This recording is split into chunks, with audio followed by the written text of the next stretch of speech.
অসৎ পথে বিলাসিতা, সৎ পথে কষ্ট কেন? অনেক সময় আমরা দেখি অসৎ পথে চলা মানুষগুলো বিলাসী জীবনযাপন করছে, আর সৎ পথে থাকা মানুষগুলো কষ্টে দিন কাটাচ্ছে। তখন মনে প্রশ্ন জাগে, সৎ পথে চললে এত কষ্ট কেন? যারা অসৎ পথে চলে তারা অন্যায়ের সাথে আপোষ করে, যারা সৎ পথে চলে অন্যায় করার সাহস পায় না, ঈশ্বরকে ভয় করে চলে, তাদের জীবনেই যেন কষ্টের পাহাড়। আসলে বিলাসিতা মানেই শান্তি নয়। অসৎ পথে সুখ বাহিরে চকচকে, ভেতরে শূন্যতা আর ভয়।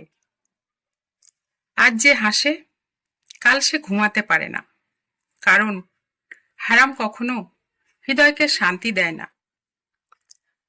সৎপথের কষ্ট এটা একটা পরীক্ষা।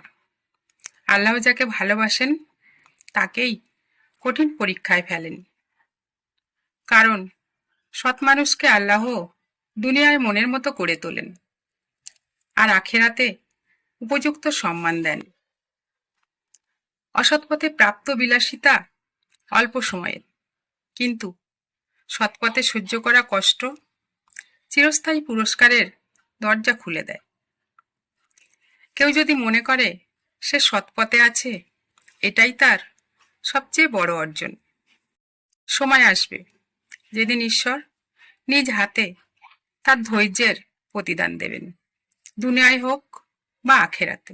সৎ ধৈর্যশীল মানুষের শ্রম ঈশ্বর কখনো বিফলে যেতে দেন না।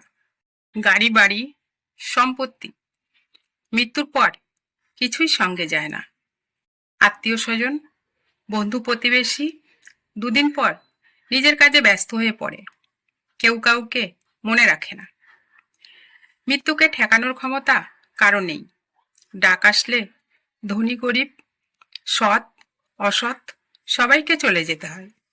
অসৎ পথের কর্মফল ভোগ করতে হবে, এটা জানা সত্ত্বেও কিছু মানুষ এই পথ ত্যাগ করতে পারে না। ঈশ্বর সবাইকে সৎপথে চলার তৌফিক দান করুন।